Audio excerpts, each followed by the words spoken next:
No sellainen riski on toki aina olemassa ja kyse on siitä, että millä tavalla me pärjätään näiden lääkehankintojen osalta globaalissakin kilpailussa.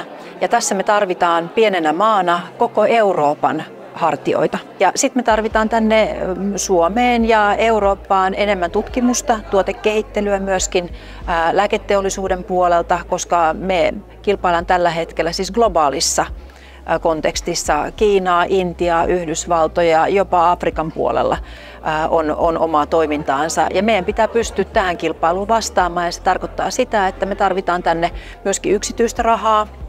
Eli meistä pitää niin kuin Eurooppa maanosana, mutta sitten myös erityisesti Suomeen, missä meillä tuotekehittelyä on jo päästy pitkän aikaa tekemään hyviä innovaatioita, niin meidän pitää pystyä sitten vivuttamaan sitä yksityistä rahaa tänne. Ja tässä mä pitäisin tosi tärkeänä, että näitä EU-instrumentteja, rahoitusinstrumentteja, niitä lähdettäisiin viilaamaan niin, että tämmöisen excellenssian perusteella, eli siellä missä aidosti tehdään vaikuttavaa kehittämistyötä, niin niitä rahoja alettaisiin kohdentamaan sinne. Ja tässä mä näkisin, että Suomi olisi oikein hyvässäkin asemassa, mikäli tämmöiset uudet instrumentit saataisiin aikaiseksi.